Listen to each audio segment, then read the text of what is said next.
kita akan membahas tentang statement ya, ciri-ciri aswaja di Indonesia. Di Indonesia ya. Ciri-ciri aswaja di Indonesia diantaranya mengadakan maulid, tahlilan kematian, ya mungkin 3 hari, 7 hari, dan seterusnya ya. Kemudian zikir jahar atau mengeraskan suara secara berjamaah setelah selesai sholat. Ziarah kubur. Ya, ini ciri-ciri ahlus sunnah wal jamaah. Kemudian kunut di waktu subuh. Baca usolli sebelum mulai takbiratul ihram. Ini ciri-ciri aswaja di Indonesia. Nah, ini menarik untuk kita kaji statement ini, hadirin ya, komentar ungkapan-ungkapan ini. Yang dimaksud dengan ciri-ciri aswaja di Indonesia ini yang mana sih? Maksudnya bagaimana? Berarti kalau mereka tidak maulid, tidak tahlilan, lada kematian, tidak zikir zahar, dan seterusnya tadi, berarti tidak aswaja. Berarti kalau tidak aswaja, berarti kena dengan hadis yang masuk dalam kategori kulhum finnar illa wahidah. Semuanya berada di neraka kecuali satu. Siapa itu? Yang satu itu adalah humul jamaah. Nah, ini menimbulkan pertanyaan dari, karena ada hadis yang berbunyi iftaraqatil yahud ala ihda wa sab'ina firqatan. Orang Yahudi itu terpecah itu menjadi 71 firqah. Wasa taftariqu iftaraqa yaftariqu wasa taftariqu, dan akan. Nah, ini Rasulullah meramal ya, kejadian yang akan terjadi. Dan akan terbelah, terpecah hazil umatku ini ala salasin wa sab'ina, menjadi 27. Kulluhum finnar illa wahidah. Semuanya berada di neraka kecuali hanya satu yang ada di surga. Kila manhum ya Rasulullah. Siapa? Man hiya? Lalu bisa manhum? Siapa itu ya Rasulullah? Hiyal jamaah. Ada redaksi yang lain. Hum ma ana alaihi wa ashabi. Orang yang pola pikirnya, pemahamannya, tutur kata, perbuatannya, ajarannya itu adalah ya, ajaran saya, wa ashabi, dan ajaran sahabat-sahabat saya. Itulah yang disebut dengan ahlus sunnah wal jamaah. Berarti yang masuk surga itu hanya satu, yaitu ahlus sunnah wal jamaah. Dan disingkat di Indonesia dengan singkatan aswaja.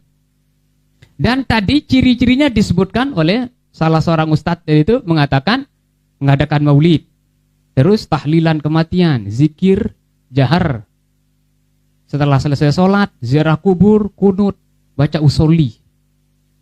Berarti kalau tidak ada ini atau tidak melakukan ini, berarti otomatis di luar aswaja. Berarti kalau di luar aswaja, ahlus sunnah jamaah masuk neraka. Kan begini ya, kira-kira pemikiran orang ya nanti. Nah, inilah yang kita akan jelaskan hari ini ya. Jangan sampai ya orang yang tidak tahlilan setelah kematian dianggap tidak aswaja terus masuk neraka. Orang tidak mengadakan maulid berarti bukan aswaja, masuk neraka. Orang tidak kunut berarti bukan aswaja, berarti masuk neraka. Allahu Rabbi. Repot kalau begini ya Dede ya. Kalau ini ukurannya orang masuk surga, tidak logis ini. Mengadakan maulid wajib enggak? Enggak. Berarti kalau enggak wajib, orang enggak maulid, neraka enggak? Enggak. Tahlilan setelah orang mati wajib enggak? Enggak. Berarti kalau orang enggak tahlilan, neraka? Enggak juga. Zikir jahar bersama setelah selesai sholat, wajib enggak? Enggak. Berarti kalau enggak wajib, neraka enggak kalau enggak dikerjakan? Enggak. Ziarah kubur wajib enggak? Enggak ada yang mengadakan wajib ziarah kubur. Kunut enggak wajib juga. Hatta dalam Imam Syafi'i. Mengucapkan usolli juga enggak wajib. Berarti andai kata ditinggalkan semua tadi itu hadirin, Tidak ada hubungannya dengan surga dan neraka di sini. Nah ini maksudnya jangan sampai terutama sekali masyarakat awam memahami bahwa di saat orang tidak melakukan apa yang disebutkan tadi itu dia tidak aswaja, karena tidak aswaja konsekuensinya adalah neraka. Muhammadiyah neraka dong. Karena Muhammadiyah tidak melakukan yang tadi itu. Kunut tidak juga Muhammadiyah. Pokoknya semuanya tadi tidak dilakukan oleh Muhammadiyah. Berarti neraka dong. Aduh ya. Allahu Rabbi. Ngeri sekali di pemahaman ini. Nah oleh sebab itu adik ya. Ini analisa saja ya. Analisa ya.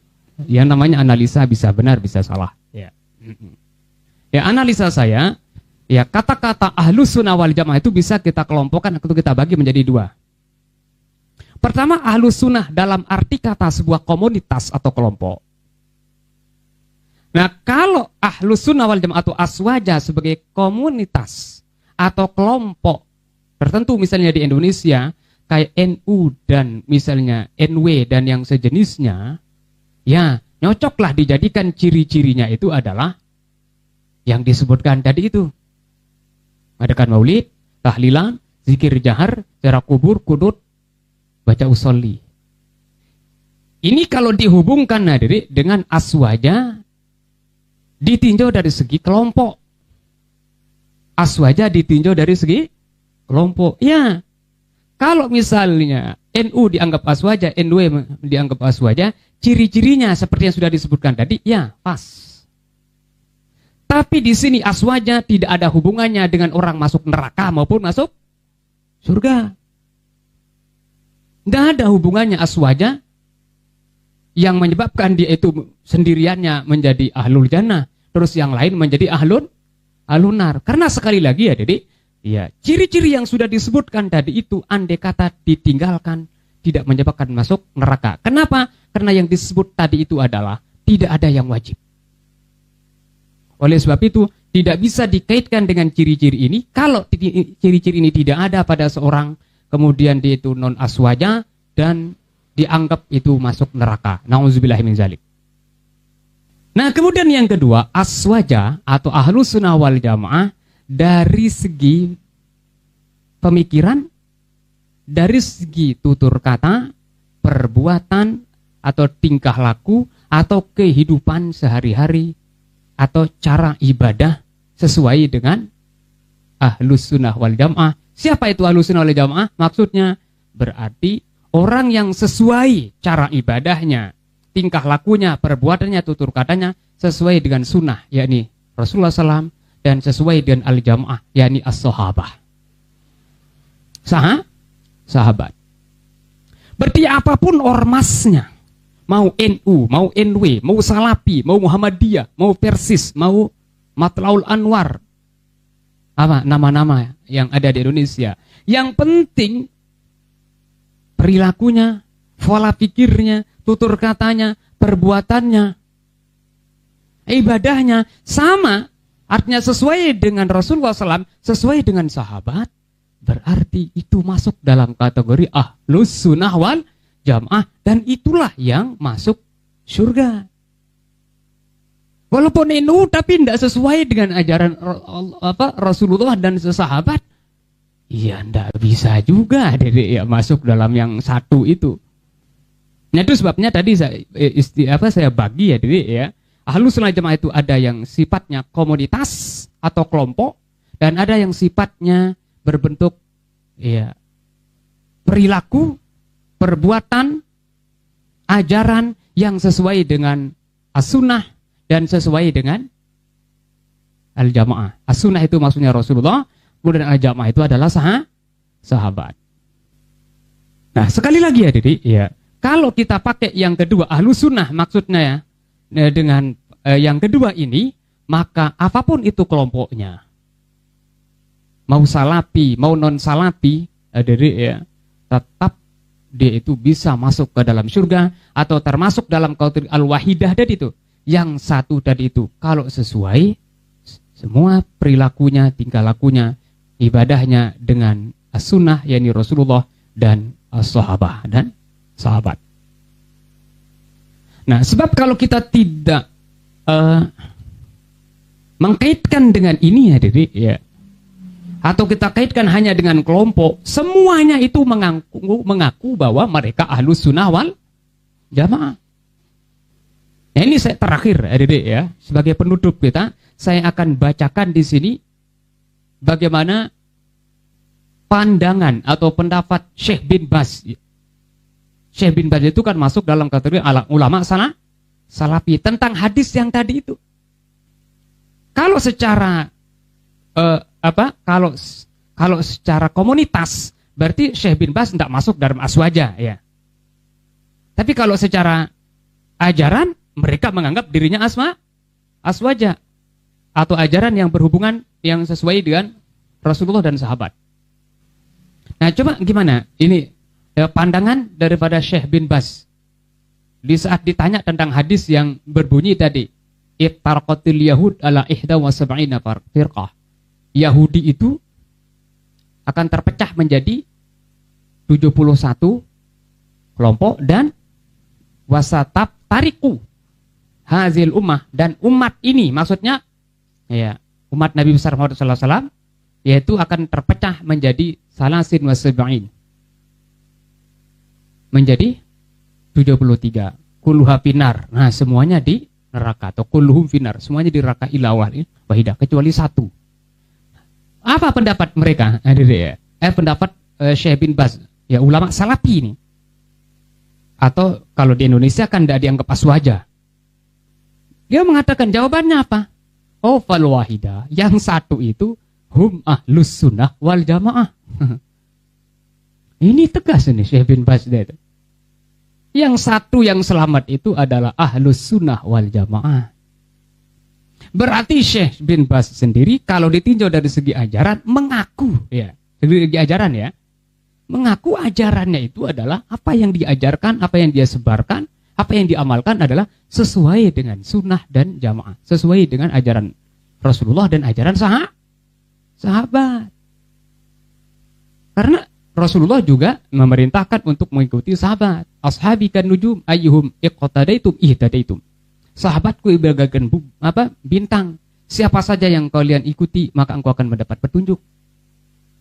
Nah, itu sebabnya tadi ashabi al-jamaah itu adalah ashabur Rasulullah, sahabat Rasulullah SAW.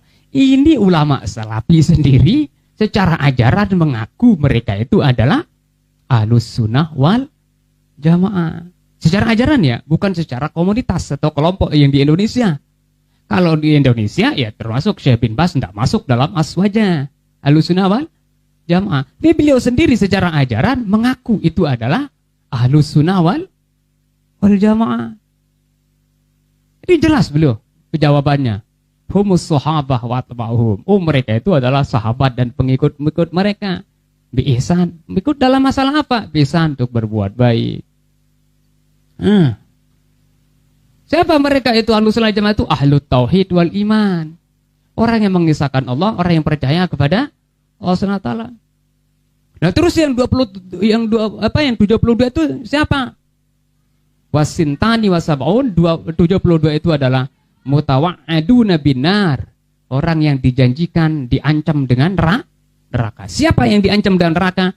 Fihim, di antara mereka termasuk di sana al-kafiru, orang kafir. Wa fihim al-asi, termasuk orang yang berbuat maksiat. Wa fihim al-mubtadi'u, termasuk orang yang berbuat bid'ah. Faman mata minhum alal kufri falahun nar mukhalladan fiha. Siapa yang mati dalam keadaan kafir, nauzubillah, maka baginya neraka dan kekal di dalamnya. Wa man mata ala bid'ah duna kufrin. Siapa saja yang meninggal dalam keadaan, artinya tetap dalam keadaan bid'ah, melaksanakan bid'ah tapi tanpa kafir, bid'ah yang tidak sampai kafir. Wa ala ma'siyatin, atau tetap berbuat maksiat duna kufrin, tidak sampai kafir, bahwa tahta masyiatillah, itu nanti sesuai dengan kehendak Allah Subhanahu wa taala. Nah, maksudnya Dedek, kesimpulannya di sini adalah ahlus sunnah wal jamaah itu secara ajaran ya semua orang mengaku. Termasuk salafi mengaku ahlus sunnah wal jamaah secara ajaran. Tetapi secara komunitas memang enggak. Beda istilahnya. Ada istilahnya salafi, ada istilahnya dari aswaja. Ya. Misalnya Muhammadiyah enggak masuk dalam kategori komunitas aswaja. Tapi apakah hendak melaksanakan ajaran Rasulullah dan jamaah? Lah tentu mereka ya tetap mengaku bahwa melaksanakan ajaran Rasulullah dan ajaran sahabat. Sehingga intinya dari ya, semua orang akan mengaku dirinya sebagai, ada semua kelompok mengaku dirinya sebagai ahlus sunnah wal jamaah. Kenapa? Karena kalau tidak akan termasuk dalam kategori 72 yang masuk dalam neraka. Nauzubillah, summa nauzubillahi min dzalik.